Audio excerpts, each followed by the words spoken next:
ৰণদংকা 2024 বাজি উঠিছে ৰণদংকা আৰু বঙাইগাঁৱত তীব্ৰ গতিত আগবাঢ়িছে প্ৰচাৰ গতিকে প্ৰতিটো দলে আগবাঢ়িছে আৰু আমি বিচাৰিছোঁ প্ৰতিটো দলৰ প্ৰতিজন প্ৰাৰ্থীক বঙাইগাঁও ৰাইজৰ ওচৰত চিনাকি কৰি দিয়াৰ বাবে আৰু অধিক জানিবলৈ সেই বিশেষ প্ৰাৰ্থীজনৰ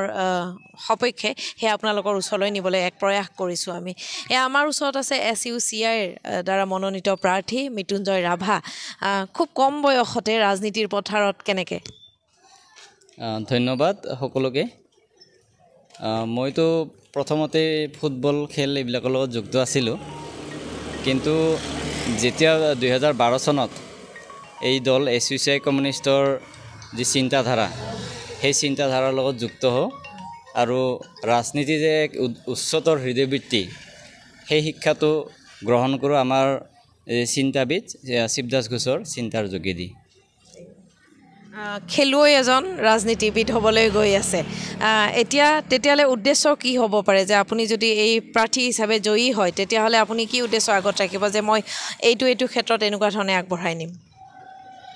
মূল কথাটো হৈছে ধৰক দেশ স্বাধীন হোৱাৰ পিছতেই 1952 চনৰ পৰা বিভিন্ন জনপ্ৰতিনিধি নিৰ্বাচিত হৈ আহিছে বিভিন্ন চৰকাৰ নিৰ্বাচিত হৈ আছে কিন্তু জনজীৱনৰ যিবিলাক জ্বলন্ত সমস্যা শিক্ষাৰ সমস্যাই হওক স্বাস্থ্যৰ সমস্যাই হওক ভাত কাপোৰৰ সমস্যা হওক ইলেক্ট্ৰিচিটিৰ সমস্যা হওক কোনো সমাধান হোৱাৰ ৰাস্তা দেখা নাই তাৰ বিপৰীতে কি দেখিছোঁ আমি একচাম দেশৰ ধনী মানুহ যিসকল হয়তো দেশৰ 5% হ'ব তেওঁলোকৰ হাতত গোটেই দেশৰ প্ৰায় 60% সম্পদ তেওঁলোকৰ হাতত কক্ষিগত হৈছে এটা বৃহৎ এটা অৰ্থনৈতিক বৈষম্য আমি দেখিবলৈ পাইছোঁ তাৰ পৰিৱৰ্তে আমি খাটি খোৱা মানুহ শ্ৰমিক কৃষক মধ্যবিত্ত মানুহ যদি জীয়াই থাকিব লাগে এই যে সমস্যাসমূহ এই সমস্যাসমূহৰ বিৰুদ্ধে ঐক্যবদ্ধ হৈ গণতান্ত্ৰিক আন্দোলনৰ যোগেদি আমি দাবী আদায় কৰিব লাগিব সেই পৰিকল্পনা লৈয়ে SUCI কমিউনিষ্ট পাৰ্টিয়ে মোক এই সমষ্টিত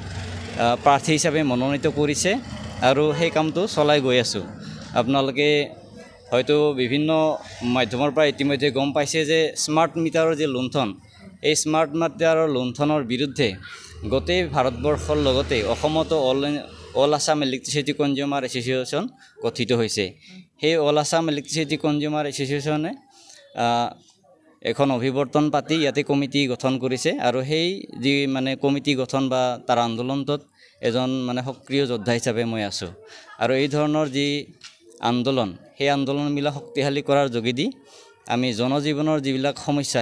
সেই সমস্যাসমূহ সমাধানৰ এটা ৰাস্তা উলিয়াব পাৰিম বুলি বিশ্বাস যেনেকৈ মৃত্যুঞ্জয় ৰাভা ঠিক তেনেকৈ বঙাইগাঁৱতো কোচ ৰাজবংশী আছে ৰাভা আছে গাৰো আছে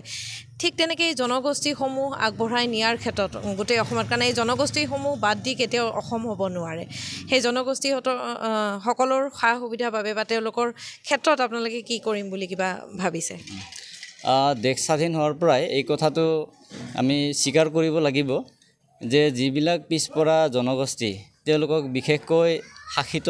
চৰকাৰে ঠিক ভাল চকুৰে চোৱা নাই তেওঁলোকক দি অৰ্থনৈতিক সা সুবিধা দি এটা উন্নত জীৱনৰ ফালে লৈ যাব লাগিছিল সেইটো তেওঁলোকে কৰা নাই যাৰ ফলত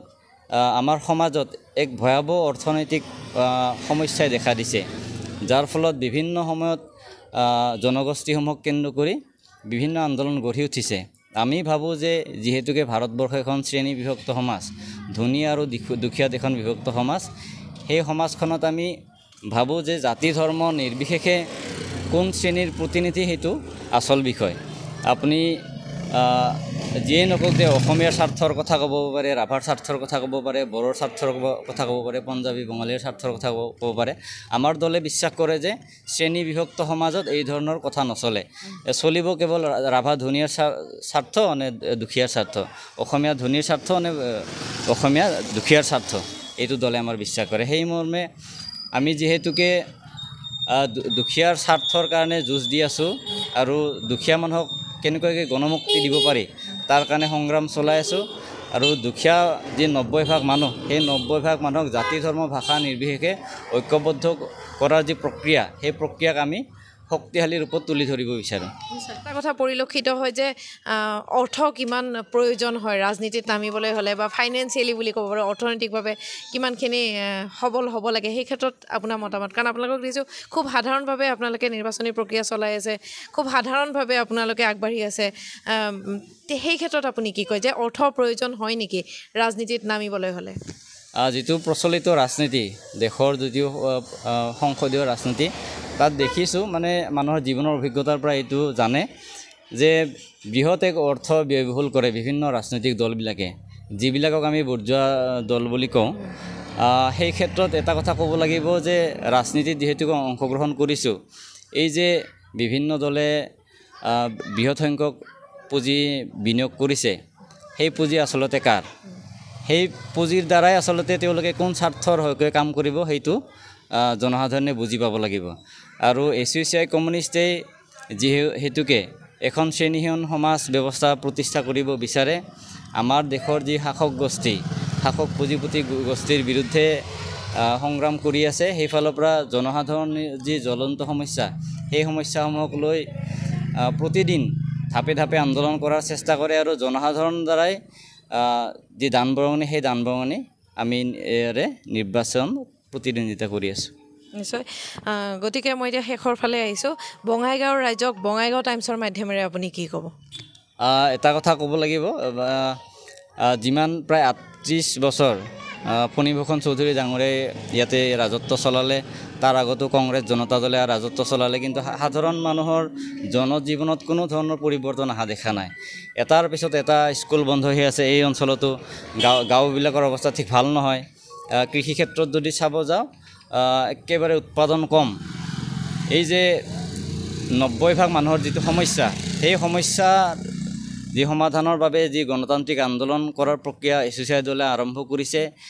এছ'চিয়েশ্যন দলৰ পতাকাত তেওঁলোকে আহিব। আৰু যদি দেশৰ ৯০% মানুহে বা এই সমষ্টিৰ ৯০% মানুহে এছ'চিয়েশ্যন পতাকা তলত আহি তেওঁলোকৰ আদৰ্শৰ দ্বাৰা উদ্বুদ্ধ হৈ মোক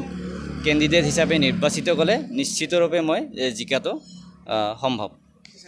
গতিকে আমাৰ বঙাইগাঁও টাইমছৰ ফালৰ পৰা মৃত্যুঞ্জয় ৰাভা এছ'চিয়েশ্যনৰ এগৰাকী প্ৰাৰ্থী মৃত্যুঞ্জয় ৰাভালৈ শুভেচ্ছা জ্ঞাপন কৰিছোঁ। ধন্যবাদ।